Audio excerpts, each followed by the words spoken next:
5 autres organisations. Donc, nous allons être enregistrés. Donc, ce projet est monté avec un consortium de 5 autres organisations, outre CARE qui est chef de file.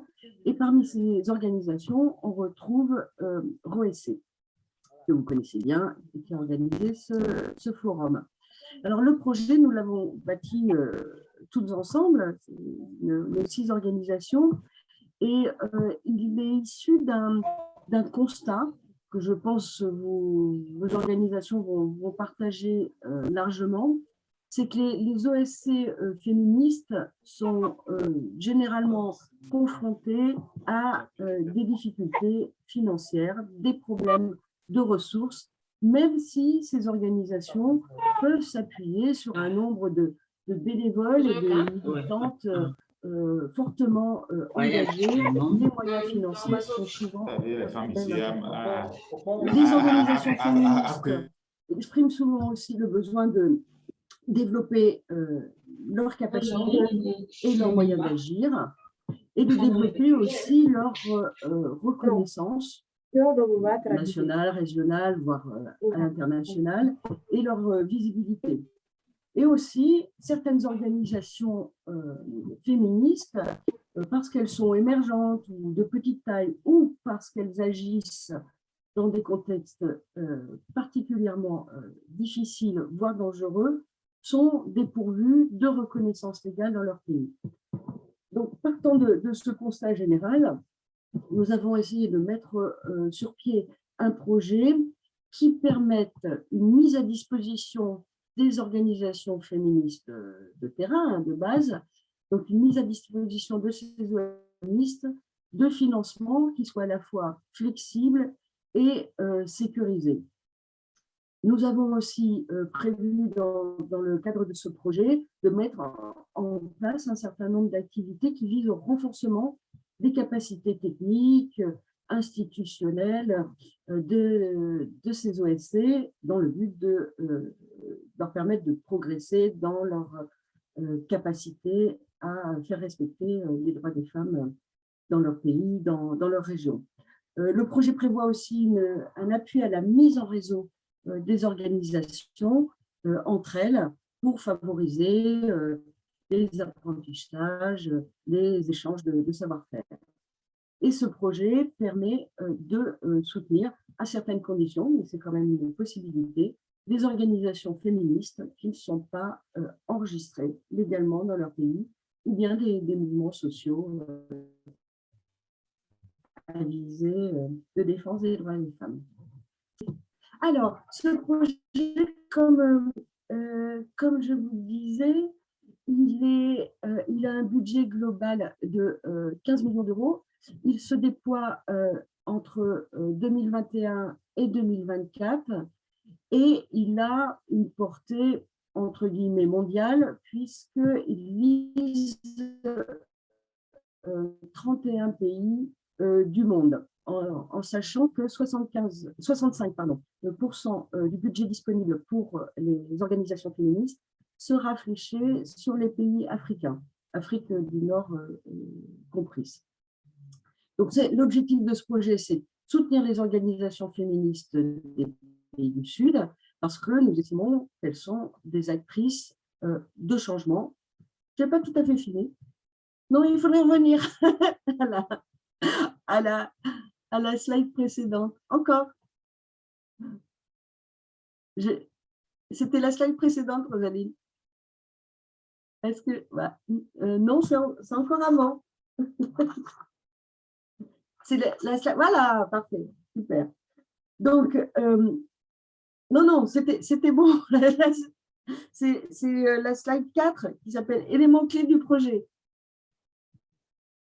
Voilà. Donc, comme je vous le disais, ce projet prévoit des mécanismes de financement concrets, des subventions pour les projets ou les structures féministes, et cela correspond à 50% du montant du budget total du projet. Ce projet est centré autour de 4 thématiques phares en termes de lutte pour la défense et la promotion des droits des femmes. La première thématique, c'est celle des droits et de la santé sexuelle et reproductive des femmes, donc les DSSR, et 50% des subventions concerneront cette thématique nécessaire. La deuxième thématique cible pour le projet, c'est la lutte contre les violences basées sur le genre, hein, les VBG, les violences et les atteintes faites aux femmes. La quatrième thématique, le renforcement du pouvoir économique des femmes, hein, l'empouvoirment économique des femmes. Et la quatrième, l'accès aux droits pour les femmes. Donc, vous voyez des thématiques assez larges dans lesquelles, il me semble, la plupart des OSC féministes peuvent se reconnaître. Donc, ce projet est mené par 6 organisations qui ont constitué un consortium, 3 ONG internationales et 3 fonds féministes. Donc, les ONG internationales, vous avez CARE France, hein, que je représente et qui est le chef de file du consortium, qui est redevable par rapport au bailleur de ce projet, donc l'Agence française de développement, et 2 autres ONG qui sont basées également en France, Oxfam, la branche française, et une organisation qui se nomme Equipop. Et dans ce consortium, nous avons également 3 fonds féministes, OSC, que vous connaissez bien, un fonds féministe qui est basé au Burkina Faso, qui se nomme IPDF, et un fonds féministe qui travaille essentiellement dans les pays du pourtour méditerranéen, qui s'appelle FFMed, le Fonds pour les femmes en Méditerranée. On peut passer à la slide suivante.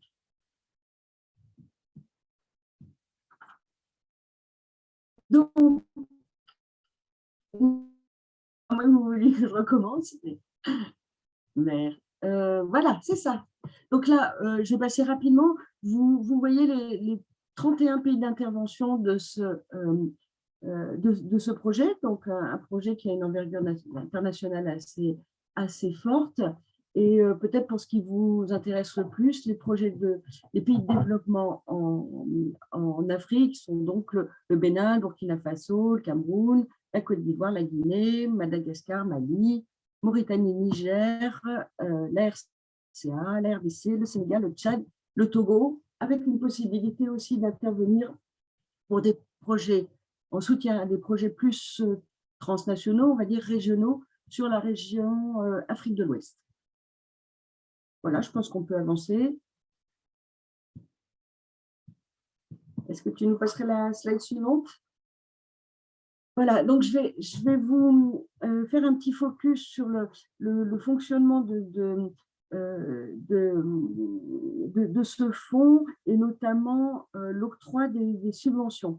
Le projet a commencé par, le travail est en cours, hein, réaliser un mapping, hein, une cartographie des organisations féministes qui sont présentes, actives dans les 31 pays de déploiement du projet. Alors, bien sûr, c'est un travail compliqué, considérable, qu'on a amorcé, mais qu'on va bien évidemment tenter de consolider tout au long du développement du projet pour pouvoir disposer d'une base de données, d'un répertoire des organisations qui se situent dans le champ de la défense et de la promotion des droits des femmes dans ces 31 pays de déploiement du projet. Donc, voilà, essentiellement en Afrique, mais aussi en Amérique latine, Proche-Moyen-Orient et Asie. Alors, pour ce qui est de l'octroi des subventions sur les demandes présentées par les organisations de terrain, nous avons mis en place un mécanisme un petit peu particulier qui répond au cadre des appels à manifestation d'intérêt restreint. C'est-à-dire que nous n'allons pas lancer un appel à proposition public et tous azimuts, pour 2 raisons, parce que nous pensons que c'est à l'échelle de plus de 30 pays, ce n'est pas gérable, et aussi parce que nous pensons qu'il ne faut pas, comment dire, encourager, alimenter la mise en concurrence des organisations féministes les unes contre les autres.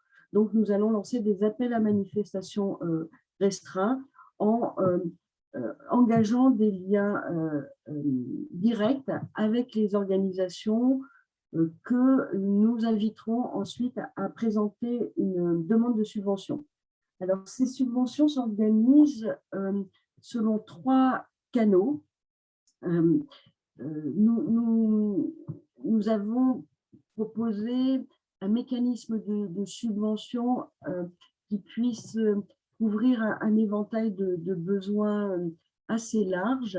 C'est-à-dire que le premier mécanisme de financement, le canal 1, que nous appelons le fonds de renforcement, permet d'attribuer aux organisations des subventions modestes, des subventions de petits montants, donc de 5 000 à 20 000 euros, et qui sont des subventions qui peuvent être soit fléchées uniquement sur des coûts de structure de l'organisation, soit servir à financer un projet de petite taille, un micro-projet. Et ce canal a bien évidemment vocation à essayer de toucher les organisations de taille modeste ou qui sont encore émergentes ou les structures communautaires, mais qui sont les plus proches du terrain et surtout qui ont généralement des grosses difficultés à accéder aux financements internationaux. Le canal 2 de financement est un canal plus classique, on l'appelle le fonds opérationnel. Il permet de prétendre à l'attribution de subventions de montants entre 30 000 et 250 000 euros pour la mise en place de projets qui peuvent être pluriannuels. On considère que le maximum, ça serait 24 mois. Et ces projets doivent être donc mis en place par les organisations qui demandent la subvention sur une des 4 thématiques que je vous ai citées, donc les DSSR, les violences basées contre le genre, l'encouvrement économique ou l'accès aux droits pour les femmes. Et ce sont bien évidemment ces organisations qui sont à l'initiative du projet qu'elles définissent elles-mêmes, qu'elles budgétisent, et elles envoient aux membres du consortium la demande de financement. Le canal 3, qu'on a appelé le fonds d'action collective, concerne aussi du projet, mais il a 2 spécificités. Ce sont des projets de mise en œuvre d'actions de plaidoyer, et ces actions de plaidoyer doivent être développées par plusieurs organisations en même temps, par des collectifs d'organisations, au minimum 2, hein. Soit des collectifs qui sont déjà constitués, hein, comme des réseaux d'organisations, des fédérations, soit des collectifs qui se constituent pour mettre en place cette action de plaidoyer, cette campagne, par exemple, au niveau national, spécifiquement pour présenter une demande au projet féministe en action. Voilà, donc 3 mécanismes différents, un fonds de renforcement avec des subventions de montants modestes, le fonds opérationnel pour la mise en œuvre de projets sur les 4 thématiques du programme en général, et le fonds d'action collective pour la mise en œuvre d'actions de plaidoyer qui regroupe plusieurs OSC et qui auront vraisemblablement une dimension nationale, voire transnationale. Les subventions sur le canal 3 seront attribuées en décalage des subventions attribuées sur le canal 1 et le canal 2. Voilà. Alors, très rapidement, parce que j'ai déjà occupé beaucoup de temps, il faudrait laisser du temps pour les questions. Il y a quelques autres dimensions prévues dans ce projet. Donc, comme je vous disais, un budget qui est prévu pour financer du renforcement de capacité des organisations qui auront bénéficié des subventions, un certain nombre d'actions pour favoriser la mise en réseau des organisations féministes de terrain et les accompagner dans la construction d'alliances entre elles. Des actions qui ont pour but également de valoriser les positionnements de plaidoyer de ces organisations par le biais de publications, etc. Des actions de capitalisation, hein, des activités menées sur le terrain, des bonnes pratiques, par le biais de mise en place de communautés de pratiques pour permettre aux OSC intégrées dans ce projet de dialoguer entre elles, et puis des actions de communication, visibilité. On a en projet la mise en place d'un site internet dédié, utiliser des réseaux sociaux pour communiquer sur ce projet et surtout sur les actions mises en place par les organisations féministes qui seront soutenues par ce biais. Voilà, j'en ai fini. J'étais un peu vite parce que le temps qui nous imparti n'est pas énorme, mais je suis à votre disposition pour répondre à des questions s'il y en a, plutôt à l'oral, si vous pouvez brancher votre caméra un moment et me formaliser votre question. Sinon, par le chat, mais il y a déjà un certain nombre de messages, mais qui concernent plutôt des présentations apparemment de chaque organisation. Et merci de votre présence. Est-ce qu'il y aurait des questions, des demandes de précision sur ce projet? Oui, moi j'ai une question. Victorine du Congo-Brazzaville. Bonjour Victorine. Bonjour. Concernant le financement de l'AFD, notre association SOS Femmes du Congo, on a essayé une fois, mais on a été buté par rapport au formulaire parce qu'on s'est rendu compte qu'il y avait beaucoup d'informations à fournir. Du coup, on a commencé et en même temps, on s'est arrêté parce qu'on nous-mêmes, on s'est rendu compte qu'on ne pouvait pas répondre à l'appel. Donc, on voudrait savoir s'il n'y a pas possibilité vraiment de revoir un peu ce formulaire-là. Ah, tout à fait. C'est bien pour ça aussi que ce projet a été mis en place. On sait que les exigences de l'AFD en termes de présentation des demandes et après de reporting sont souvent très, très complexes. C'est pour cela que, en quelque sorte, notre projet, Féministes en Action, sert d'intermédiaire entre les organisations de terrain et l'AFD. C'est-à-dire que l'AFD nous a remis ce budget à charge pour nous d'attribuer les subventions aux organisations de terrain. Et c'est pourquoi nous avons élaboré des formulaires de présentation de demandes de subventions qui sont infiniment plus simples et je pense beaucoup plus accessibles que les formulaires lorsqu'on présente une demande directement à l'AFD. Donc, si votre organisation, Victorine, veut présenter un projet dans le cadre de ce projet féministe en action et sollicite une subvention sur l'un ou l'autre des canaux, moi, je t'incite à te rapprocher de ROEC qui pourra se mettre en contact avec toi et avec tes collègues pour te faire parvenir les formulaires de demande de subvention dans le cadre de notre projet. D'accord. Alors, je ne sais pas s'il y avait ça aussi dans ta question, Victorine, mais effectivement, on a bien l'intention, dans le cadre de notre projet, nous, CARE et les autres membres du consortium, d'essayer de mener un plaidoyer auprès des membres de l'AFD pour faire comprendre à l'AFD que ces contraintes formelles rendent très, très difficile, voire parfois impossible, aux OSC de terrain, qui sont pourtant actives, militantes, qui font un excellent travail, d'accéder au financement. les contraintes sont très lourdes. Et même pour nous qui sommes des ONG internationales habituées à travailler avec des bailleurs de ce type, je vous assure que les contraintes sont extrêmement complexes. Donc, on va essayer aussi de plaider pour les OSC de terrain auprès de ce bailleur. D'accord. Merci beaucoup. Allô? Allô? Oui. M'écoutez? Oui, bon. Oui.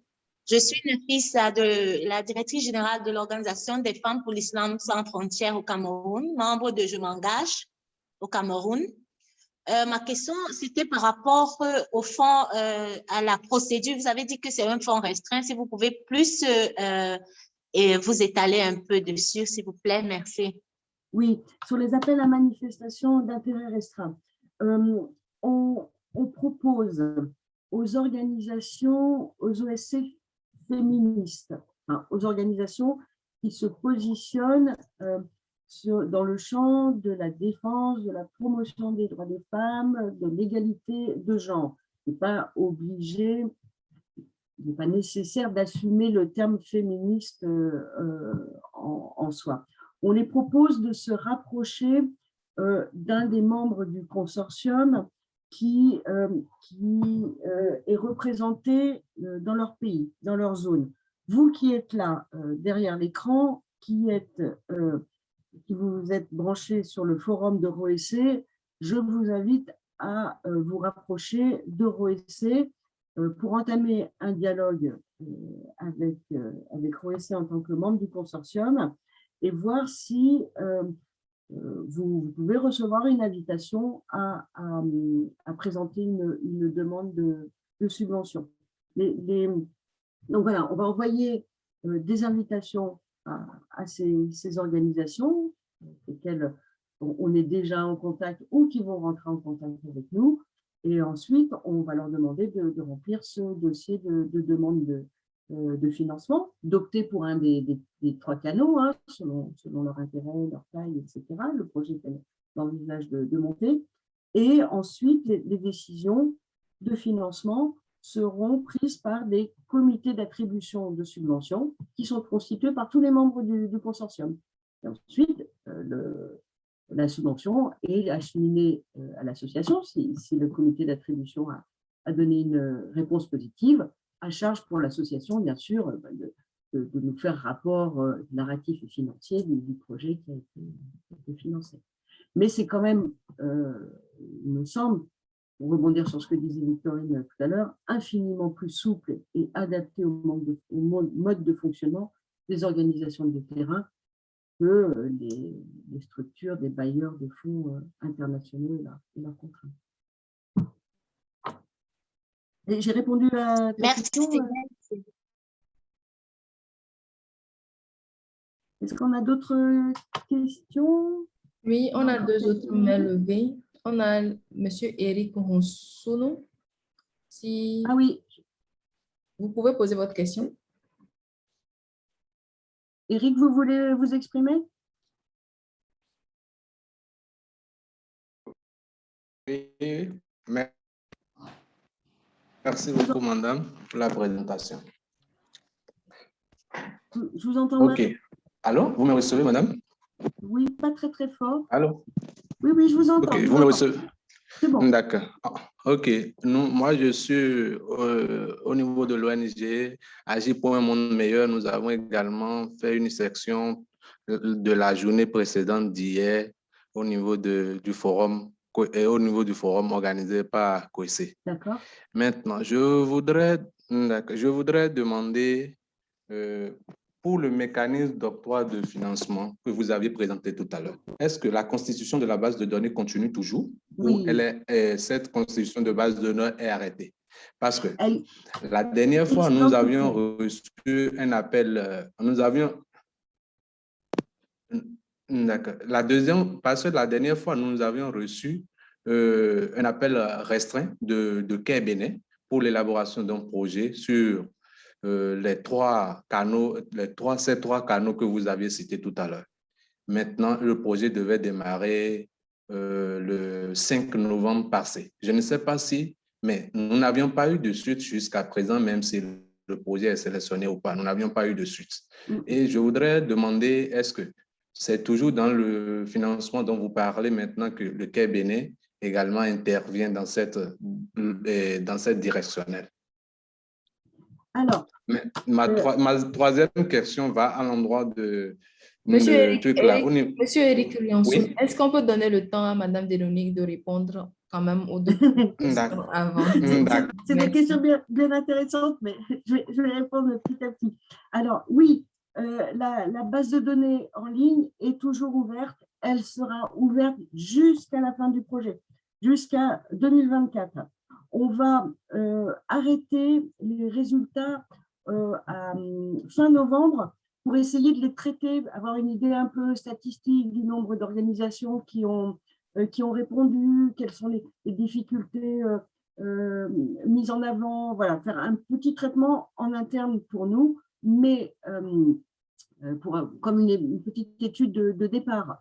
Mais la base de données et l'inscription en ligne, elle est ouverte jusqu'à la fin du projet. Donc, toutes les organisations peuvent continuer à s'inscrire et on les incite, hein, puisque les subventions seront attribuées, les comités d'attribution des subventions vont se réunir tout au long du projet. Donc, il n'y a pas du tout de deadline à ce niveau-là. Vous pouvez continuer à vous inscrire sur la base de données. Alors, je pense qu'effectivement, vous avez dû être contacté par Quai Bénin dans ce cadre. Je n'en suis pas absolument pas sûre parce que je n'ai pas eu de retour sur les organisations. Vous êtes basé au Togo ou au Bénin? Nous sommes au Bénin. Nous sommes au Bénin. Oui, et nous sommes également dans le groupe Je m'engage. Nous sommes au secrétaire. Ok, d'accord, très bien. Alors, effectivement, je sais que Quai Bénin a pris l'initiative de contacter déjà quelques organisations. Je n'ai pas eu de projet écrit entre les mains d'organisations. Et a priori, vous n'avez pas eu vous-même les formats, les formulaires de demande de subvention, puisque nous sommes en train de les terminer avec les membres du consortium. Tout ça pour vous dire, comme j'avais indiqué au début, oui. Allô, madame? Le projet n'est pas démarré. Oui, pardon, Eric? Oui, nous avions eu un formulaire de demande de subvention que nous avions rempli et soumis. À Quai Bénin? Oui, à Quai Bénin. Alors, ça ne doit pas être tout à fait sur le même projet, je pense. Je vais vérifier ça avec Quai Bénin. Donc, votre organisation, Agir pour un monde meilleur. Oui, Agir pour un monde meilleur. Alors, il est possible aussi que Quai Bénin ait commencé le dialogue avec des organisations qui avaient été repérées et qu'ensuite, on vous demandera de rentrer vraiment dans les cadres et les formulaires du projet. C'est fort probable, puisqu'il y aura des formulaires de demande qui seront formalisés pour l'ensemble des pays. Donc, peut-être qu'il va falloir, si vous présentez une demande, refaire un petit travail de réécriture. Mais les formulaires sont vraiment accessibles. Donc, le projet n'est pas encore démarré. Pourquoi ? Parce que nous n'avons toujours pas le financement reçu, la première tranche de financement de l'AFD. Le financement est acquis dans son principe, la convention est signée, mais le bailleur de fonds a de multiples réquisitions avant de nous délivrer la première tranche de financement. Et avant d'avoir la première tranche de financement, bien évidemment, nous ne pouvons pas financer les subventions, les demandes de subventions présentées par les OSC. Nous espérons être au bout du dialogue avec l'AFD et pouvoir obtenir cette première tranche de financement. Il n'y a pas de problème sur le fond, mais comme le disait Victorine, travailler avec certains bailleurs de fonds, c'est parfois beaucoup de procédures, donc beaucoup de temps à prendre. Est-ce que j'ai répondu à tes questions, Eric? Merci beaucoup, madame. Vous avez répondu à ma question très bien. Oui, j'ai une seconde question à vous poser, en S'il vous plaît, fait. monsieur Oh, Eric. Eric, ça doit être la quatrième plus que la seconde. Et peut-être voilà. je propose quelque chose, Eric. Donnez la parole à Marie-Laure qui demande la parole depuis un moment. Et puis, je reviens vers vous si nous avons un peu de temps. Ça vous va comme ça, qu'on permette un peu à tout le monde de poser des questions? C'est ça? Merci. D'accord, madame. Merci beaucoup. OK, Marie-Laure, merci. vous voulez OK. vous- Merci beaucoup. C'est Marie-Laure Edin depuis le Gabon. Ok. Merci beaucoup pour la présentation très claire. Cette fois, j'ai une préoccupation. J'ai regardé votre cartographie. Le Gabon ne figure pas parmi les pays retenus. Qu'est-ce que le Gabon peut faire pour qu'il fasse partie de l'équipe? Je suis absolument navrée, Marie-Laure. Vous avez raison, le Gabon ne fait pas partie des pays cibles du projet. Je n'ai pas d'autre réponse à vous faire que celle-là, malheureusement. On est déjà sur 30 pays. C'est vrai qu'on a, voilà, on a dû faire des choix. C'était les pays aussi où les membres du consortium avaient des contacts, des interlocuteurs, ou travaillaient déjà la question. Et le Gabon n'en faisait pas partie. La seule chose que je peux vous promettre, c'est que s'il y a un projet féministe en action version 2 dans 4 ans, eh bien, on fera tout ce qu'on peut pour mettre le Gabon, mais là, voilà, vous n'êtes pas éligible en tant que tel. Enfin, oui, c'est vrai ce que vous dites. Nous ne sommes pas éligibles. Est-ce qu'on peut connaître les raisons pour lesquelles nous ne sommes pas éligibles? Je viens de vous le dire, peut-être que je n'ai pas été claire. Ce n'est pas du tout que le Gabon n'a aucun problème en termes de respect des droits des femmes. Ça se saurait. C'est simplement parce que les membres du consortium ont fait le choix des pays à partir des pays dans lesquels ils travaillaient déjà la question des droits des femmes. Et a priori, aucune des 6 organisations membres du consortium n'avait déjà travaillé sur cette question au Gabon. Donc voilà. Alors, nous profitons à faire le plaidoyer pour que le Gabon soit intégré parce que le Gabon a aussi les mêmes soucis que tous les autres pays de l'Afrique francophone, surtout. Absolument, absolument. Alors, parce que nous avons été, voilà, par exemple, la pandémie Covid n'a pas épargné le Gabon.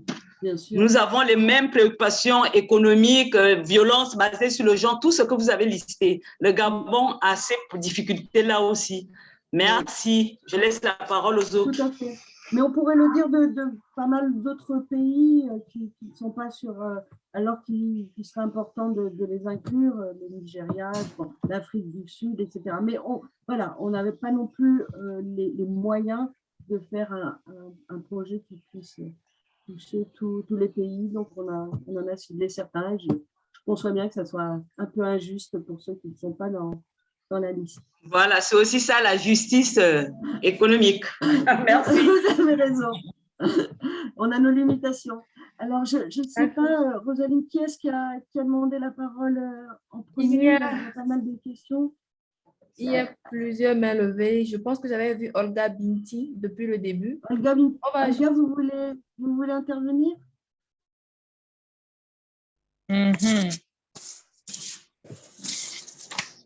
Oui, Olga, bonjour. Vous êtes avec nous? Bonjour, Madame Marie. Bonjour. Bonjour. Oui, je suis Olga et je travaille pour IGFA. Je suis la chargée de suivi et évaluation. Vous êtes dans quel pays? Et aussi membre de Je m'engage. Nous sommes en RDC. IGFA, c'est l'initiative des jeunes filles en action. Nous basons surtout sur les droits sexuels, les droits à la santé sexuelle et reproductive. Nous avons un très sérieux problème avec les filles exploitées dans les carrés miniers Vous êtes à l'Est? de Mwenga. Alors, si nous vous présentions notre... Je vous entends mal, Olga.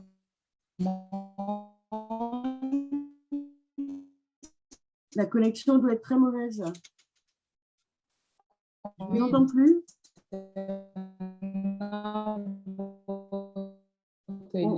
Concernant les subventions, oui. Je n'ai pas vraiment entendu votre question. La liaison était particulièrement mauvaise. Vous pouvez... J'ai cru comprendre que vous envisagiez de présenter une demande de subvention. C'est bien cela. Si c'est cela, je ne vous entends plus du tout. Hein. Moi, je vous propose de vous rapprocher d'EuroEC qui vous mettra au courant du mécanisme concret pour présenter une demande de subvention. Je crois qu'Olga a disparu. Est-ce qu'on prend une autre question? Oui, oui. Est-ce que Fatou, vous voulez parler, par exemple? Je ne sais pas qui est-ce qui a demandé en premier. Fatou Santé, vous voulez parler? Oui, bonjour. Bonjour. Allô, on dirait qu'il y a quelqu'un qui... Allô? Oui, oui, je vous entends. Oui, moi, c'est Fatou Bintou du Sénégal. Je représente l'association Santé Mobile.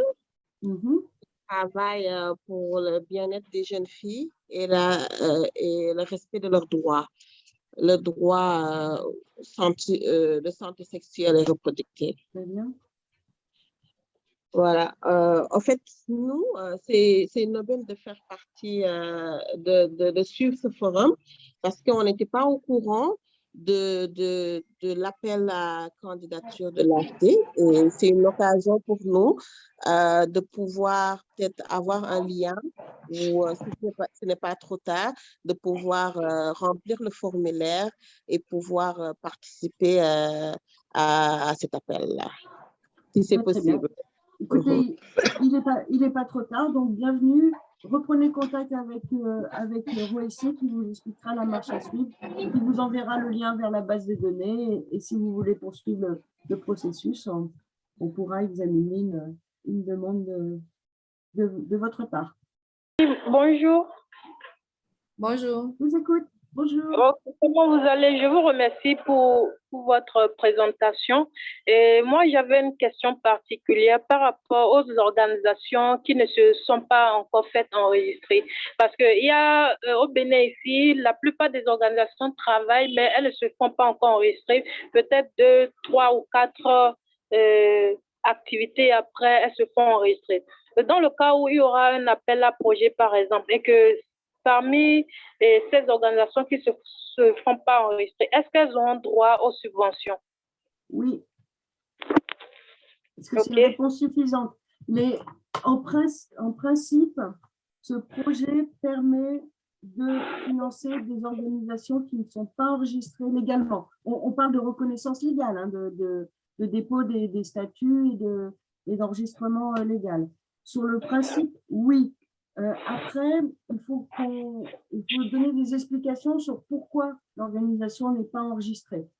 Par exemple, si elle a présenté une demande, mais que ça traîne depuis des mois à cause des autorités, ou si elle ne veut pas s'enregistrer pour des raisons de sécurité, par exemple. Hein, ce programme, il intervient dans des pays comme la Libye ou l'Irak. Donc, on peut comprendre qu'il y ait des militantes féministes dans ces pays qui ne sont pas enregistrés. Mais sur le principe, ce n'est pas un obstacle. D'accord. Merci beaucoup. Je vous en prie, j'apprécie. C'était ma seule question. C'était votre seule question? Oui, c'était la seule. Merci beaucoup. Il y a Aït Abahayet. Désolée si j'ai écorché le nom. Est-ce que vous voulez Aït Abahayet? Quelqu'un va intervenir? Bonjour, je suis très ravie d'être parmi vous. C'est Aït Abahayet de l'association Jazaïrouna de l'Algérie. Jazaïrouna, ah, très bien. Okay. Oui, l'association Jazaïrouna des familles victimes de terrorisme. Oui, je connais le mouvement, oui, très bien. Pour la question des droits des femmes, donc pour les thématiques que vous venez d'exposer tout à l'heure, donc nous travaillons sur les violences à l'égard de l'économisation économique et tout ce qui est après aux droits politiques des femmes. Nous travaillons beaucoup sur les questions de plaidoyer liées aux droits des femmes généralement. Oui, je connais votre mouvement. Je connais. D'accord. Je connais, tout à fait. Depuis longtemps d'ailleurs. D'accord, merci beaucoup. Oui, absolument. Oui, Il y a 15 ans. Pas mal de Et donc, quelle est votre question? Ma question, est-ce que l'Algérie est éligible justement pour vos subventions? Parce que nous, j'ai jamais, en tous les cas, moi, ça fait depuis 6 ans que je travaille à Djezza Iruna, on n'a jamais reçu d'appel à projet de la part de votre organisme. Donc, c'est l'Algérie, elle est éligible pour bénéficier de subventions de votre. Oui. Quelles sont les procédures? Voilà, merci beaucoup. Alors, l'Algérie fait partie des 31 pays. Et pour ce qui est des procédures, toute mon intervention a consisté à vous les présenter. Donc, s'il y a des choses des précisions que vous souhaitez, rapprochez-vous de ROEC. Et si ROEC pourra peut-être vous orienter vers un autre membre du consortium qui travaille plus sur le bassin méditerranéen, c'est-à-dire le fonds pour les femmes en Méditerranée, et qui pourra vous expliquer un peu la marche à suivre. Si ROEC ne peut pas répondre à vos questions directement. Ah, d'accord, le fonds pour les femmes en Méditerranée. Oui. Vous n'étiez pas là au début de mon intervention? D'accord. Donc, vous pouvez les contacter aussi directement si vous avez des contacts avec le FFMed, contactez-les et ils vous expliqueront comment ça se passe. D'accord, merci beaucoup pour votre réponse. Je suis très ravie d'être parmi vous. Merci beaucoup. On était très contente que vous soyez parmi nous aussi. Merci.